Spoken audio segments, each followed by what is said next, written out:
नमस्कार दोस्तों, मैं अजय कुमावत हार्दिक स्वागत करता हूं आप सभी का आपके अपने यूट्यूब चैनल पर। दोस्तों, जैसा कि आपको पता है, हम डेली आपके लिए वीडियोस लेकर के आ रहे हैं। ग्रुप डी की एग्ज़ाम्स चल रही हैं, उनसे रिलेटेड भी दोस्तों हम हर शिफ्ट का जो एनालिसिस है पेपर का वो आपके साथ में शेयर कर रहे हैं। तो दोस्तों, आप चैनल को सब्सक्राइब कीजिए ताकि आपको हर वीडियो की अपडेट मिल सके। वीडियो को लाइक कीजिए और दोस्तों के साथ शेयर कीजिए। तो दोस्तों, आज का हमारा टॉपिक है पंचवर्षीय योजनाएं। दोस्तों, पंचवर्षीय योजनाओं से बहुत सारे क्वेश्चंस इस बार की इस रेलवे ग्रुप डी के एग्जाम्स में पूछे जा रहे हैं। पहले भी जितनी भी एग्जाम्स हुई हैं उन सभी में दोस्तों पंचवर्षीय योजनाओं से रिलेटेड क्वेश्चन पूछे गए हैं। नॉर्मल सा क्वेश्चन भी पूछा जा सकता है कि पहली पंचवर्षीय या किसी भी पंचवर्षीय योजना के लिए कि ये किस अवधि से किस अवधि तक हुई। तो दोस्तों, हम पंचवर्षीय योजनाएं जो 1951 से 2017 तक चली हैं उनके बारे में हम बात करते हैं। तो दोस्तों, पहली पंचवर्षीय योजना है 1951 से 1956 तक चली। दूसरी पंचवर्षीय योजना 1956 से 1961 तक चली। तीसरी पंचवर्षीय योजना 1961 से 1966 तक चली। इसके बाद में दोस्तों योजना अवकाश रहा 1966 से 1969 तक। योजना अवकाश का कारण क्या था वो इस वीडियो में हम जानेंगे, तो आप वीडियो के साथ में लास्ट तक बने रहिए मेरे साथ।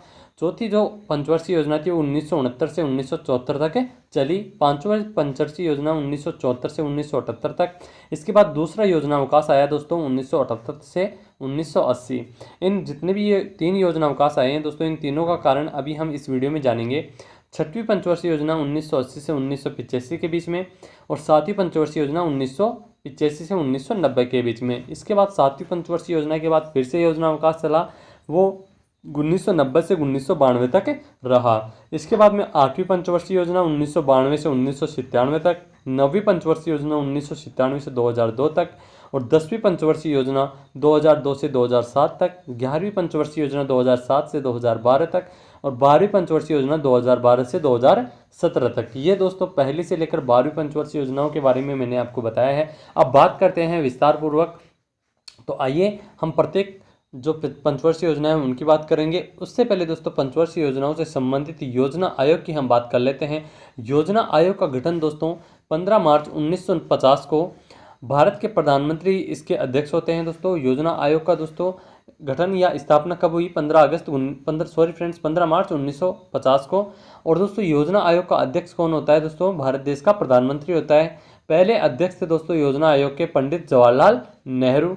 उपाध्यक्ष रहे गुलजारी लाल नंदा। इसके बाद में दोस्तों हम बात करते हैं नेशनल डेवलपमेंट काउंसिल।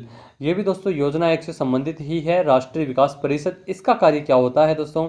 इसका गठन 6 अगस्त 1952 को किया गया। इसका प्रमुख उद्देश्य योजना आयोग द्वारा लागू की गई पंचवर्षीय योजना को ठीक तरह से संचालित करना। दोस्तों, योजना आयोग जो भी पंचवर्षीय योजनाएं लागू करता है उनको ठीक तरह से सुचारू रूप से चलाने का कार्य किसका होता है दोस्तों? नेशनल डेवलपमेंट काउंसिल, राष्ट्रीय विकास परिषद का। इसके बाद हम बात करते हैं पहली पंचवर्षीय योजना की। पहली पंचवर्षीय योजना की अवधि रही थी दोस्तों 1951 से 1956 के बीच में। इसका मॉडल अर्थात ये किस मॉडल पर आधारित थी? तो ये हेरोल्ड डोमल मॉडल पर आधारित थी दोस्तों। मोस्ट इंपॉर्टेंट है दोस्तों ये कि पहली पंचवर्षीय योजना किस मॉडल पर आधारित थी? हेरोल्ड डोमर मॉडल पर। इसका उद्देश्य क्या था दोस्तों? तो पहली पंचवर्षीय योजना का उद्देश्य था दोस्तों कृषि विकास। कृषि विकास करना ही दोस्तों पहली पंचवर्षीय योजना का उद्देश्य था, एग्रीकल्चर डेवलपमेंट।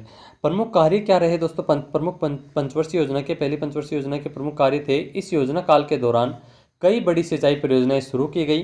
दोस्तों, इसका उद्देश्य था कृषि विकास। तो कृषि विकास के अंतर्गत दोस्तों सिंचाई परियोजनाएं दोस्तों इसमें शुरू की गई। तो वो कौन सी थी दोस्तों? भाखड़ा नांगल परियोजना, दामोदर घाटी नदी परियोजना और व्यास परियोजनाएं। ये सभी दोस्तों प्रमुख परियोजनाएं दोस्तों पहली पंचवर्षीय योजना के तहत शुरू की गई। इसके बाद दूसरी पंचवर्षीय योजना आती है दोस्तों। इसकी अवधि रही थी 1956 से 1961 के बीच में। दोस्तों, इसका मॉडल कौन सा मॉडल किस मॉडल पर आधारित थी? ये वो है दोस्तों पीसी महालनोबिस मॉडल पर आधारित थी। ये उद्देश्य था इसका औद्योगिक विकास। दोस्तों, औद्योगिक विकास करना ही दूसरी पंचवर्षीय योजना का उद्देश्य रखा गया। प्रमुख कार्य कौन से थे? इसके अनेक महत्वपूर्ण उद्योग जैसे दोस्तों दुर्गापुर, भिलाई, राउरकेला के इस्पात कारखाने स्थापित किए गए। दूसरी पंचवर्षीय योजना के तहत कौन कौन से कारखाने स्थापित किए गए? दुर्गापुरा, भिलाई और राउरकेला इस्पात कारखाने स्थापित किए गए थे, क्योंकि इसका प्रमुख उद्देश्य क्या था दोस्तों? औद्योगिक विकास। तीसरी पंचवर्षीय योजना की अगर हम बात करें तो इसकी अवधि थी दोस्तों 1961 से 1966 तक। उद्देश्य क्या था इसका? आत्मनिर्भरता और कृषि एवं उद्योग का विकास, आत्मनिर्भरता और कृषि एवं उद्योग का विकास इसका उद्देश्य था। प्रमुख कार्यों की अगर हम बात करें तीसरी पंचवर्षीय योजना के, तो इसी योजना के अंतर्गत सोवियत संघ के सहयोग से दोस्तों झारखंड में बोकारो आयरन एवं स्टील इंडस्ट्री की स्थापना की गई थी। हरित क्रांति की शुरुआत भी दोस्तों तीसरी पंचवर्षीय योजना में ही हुई थी। तो दोस्तों Bokaro iron and steel industry कहाँ पर है दोस्तों? झारखंड में है, और इसकी स्थापना तीसरी पंचवर्षीय योजना के तहत की गई थी। दोस्तों तीसरी पंचवर्षीय योजना को सबसे असफल योजना माना जाता है, या सबसे असफल योजना ये रही है। जिनके कारण क्या है? तो दोस्तों इसका कारण है पहला कि ये 1961 से 66 के बीच में चली थी। उसी समय दोस्तों 1962 के बीच में ही भारत और चीन की युद्ध हो गया था, और उसी समय दोस्तों 1965 में भारत और पाकिस्तान का युद्ध हुआ, और 1966 में दोस्तों भारत देश सूखाग्रस्त रहा। इस कारण से दोस्तों तीसरी पंचवर्षीय योजना इन्हीं कारणों से, जो कि बड़े बड़े कारण हैं, के कारण सबसे असफल योजना रही। इसके बाद में हम बात करें योजना अवकाश। जैसा कि आपको पता है तीसरी पंचवर्षीय योजना के बाद में योजना अवकाश चला था 1966 से 69 के बीच में। तीसरी पंचवर्षीय योजना के विफल होने के कारण इसे रोक दिया गया। दोस्तों आपको बताया मैंने कि किन कारणों से ये विफल हुई थी। उनके कारण दोस्तों तीसरी पंचवर्षीय योजना को इन पंचवर्षीय योजनाओं को रोक दिया गया। 3 वर्षों की अवधि के लिए वार्षिक योजनाएं चलाई गई, अर्थात पंचवर्षीय योजनाओं को रोक करके वार्षिक योजनाएं चलाई गई।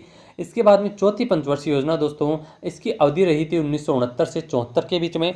उद्देश्य क्या था दोस्तों इसका? स्थिरता के साथ आत्मनिर्भरता, कृषि तथा सिंचाई पर महत्व। इस योजना में भारत की कृषि वृद्धि दर दोस्तों सर्वाधिक रही थी।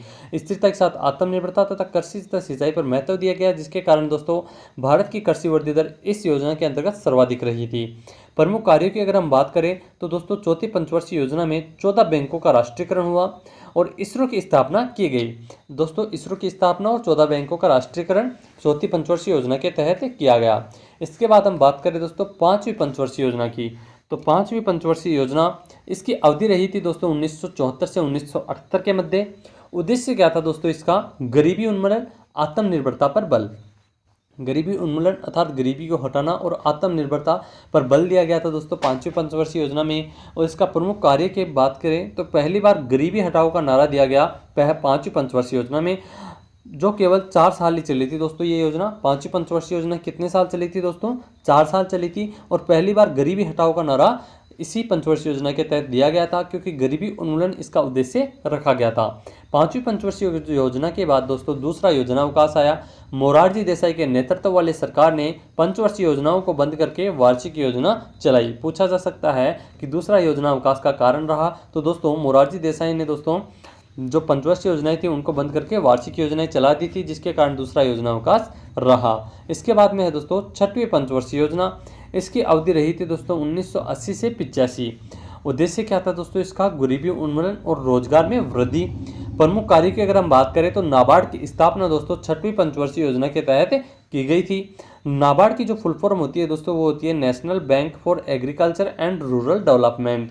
इसकी स्थापना 1982 में हुई थी और इसका मुख्यालय कहाँ पर है दोस्तों? मुंबई में है। मुंबई महाराष्ट्र राज्य की राजधानी है। सातवीं पंचवर्षीय योजना 1985 से 1990 के मध्य चली। इसका उद्देश्य रहा था दोस्तों रोजगार, शिक्षा तथा जन स्वास्थ्य का विकास। प्रमुख कार्य की अगर हम बात करें तो दोस्तों गरीबी की माप सबसे पहले इसी योजना के दौरान लकड़वाल समिति द्वारा हुई थी। दोस्तों मोस्ट इंपोर्टेंट क्वेश्चन बनता है इस लाइन से कि सातवीं पंचवर्षीय योजना के तहत सबसे पहले दोस्तों गरीबी की माप हुई थी और किस समिति ने दोस्तों ये किया था? लकड़वाल समिति द्वारा गरीबी की माप सबसे पहले की गई थी। भोजन, काम और उत्पादन का नारा इस योजना में दिया गया था दोस्तों। तीसरा योजना अवकाश आया था दोस्तों सातवीं पंचवर्षीय योजना के बाद में। पहला योजना अवकाश तीसरी पंचवर्षीय योजना के बाद में, दूसरा योजना अवकाश पांचवी पंचवर्षीय योजना के बाद में और तीसरा योजना अवकाश आया था दोस्तों सातवीं पंचवर्षीय योजना के बाद में। वर्ष 1990 से 1992 के दौरान भारत आर्थिक संकट से जूझ रहा था दोस्तों, इस कारण वार्षिक योजना चलाई गई। इसके बाद में हम बात करें दोस्तों अगली पंचवर्षीय योजना की, तो आठवीं पंचवर्षीय योजना की अवधि रही थी दोस्तों 1992 से 1997 के बीच में। उद्देश्य था दोस्तों मानव संसाधन का विकास। प्रमुख कार्य क्या रहे दोस्तों आठवीं पंचवर्षीय योजना में? इसी काल में प्रधानमंत्री रोजगार योजना 1993 ईस्वी की शुरुआत की गई। कौन सी योजना की शुरुआत की गई थी दोस्तों? प्रधानमंत्री रोजगार योजना की आठवीं पंचवर्षीय योजना में शुरुआत की गई थी। इसके बाद में है दोस्तों नवीं पंचवर्षीय योजना। इसकी अवधि रही थी 1997 से 2002 के मध्य। उद्देश्य क्या था दोस्तों इसका? न्यायपूर्ण वितरण एवं समानता के साथ विकास। न्यायपूर्ण वितरण एवं समानता के साथ में विकास। इसके बाद में है दोस्तों 10वीं पंचवर्षीय योजना। 10वीं पंचवर्षीय योजना की अवधि रही थी दोस्तों 2002 से 2007 के मध्य। इसका उद्देश्य क्या रहा था दोस्तों? गरीबी और बेरोजगारी को समाप्त करना। दोस्तों 10वीं पंचवर्षीय योजना का उद्देश्य रखा गया गरीबी को और बेरोजगारी को समाप्त करना। अगले 10 वर्षों में प्रति व्यक्ति आय को दुगुनी करना। दोस्तों प्रति व्यक्ति आय को दुगुनी करना किस पंचवर्षीय योजना के तहत लक्ष्य रखा गया था दोस्तों? 10वीं पंचवर्षीय योजना के तहत। 11वीं पंचवर्षीय योजना की अवधि थी दोस्तों 2007 से 2012। उद्देश्य क्या था दोस्तों? तीव्रतम एवं समावेशी विकास। 12वीं पंचवर्षीय योजना, इसकी अवधि रखी गई थी 2012 से 2017 के मध्य और इसका उद्देश्य था दोस्तों तीव्र समावेशी और सतत विकास। दोस्तों उद्देश्य आपको हर पंचवर्षीय योजना का ध्यान में रखना है, अवधि भी आपको ध्यान में रखनी है। दोस्तों इस वीडियो में दोस्तों वही चीज़ें या वही बातें मैंने आपको बताई हैं जिनसे मोस्टली क्वेश्चन बनते हैं, तो आपको दोस्तों इस वीडियो को ध्यान से देखना है, कंप्लीटली देखना है। 1 जनवरी 2015 को दोस्तों मंत्रिमंडल के एक प्रस्ताव के तहत योजना आयोग की जगह एक नई संस्था क्या बना दी गई दोस्तों? नीति आयोग का गठन किया गया। योजना आयोग की जगह वर्तमान समय में दोस्तों कौन सी संस्था का गठन कर दिया गया है? नीति आयोग का। कब से? 1 जनवरी 2015 से मंत्रिमंडल के प्रस्ताव के तहत नीति आयोग में बदल दिया गया है दोस्तों पंचवर्षीय योजनाओं को। योजना आयोग को नीति आयोग में बदल दिया गया है। अब पूछा जाए आपसे कि नीति आयोग का अध्यक्ष कौन होता है, तो दोस्तों भारत देश के प्रधानमंत्री होते हैं। वर्तमान में दोस्तों नीति आयोग के अध्यक्ष कौन है?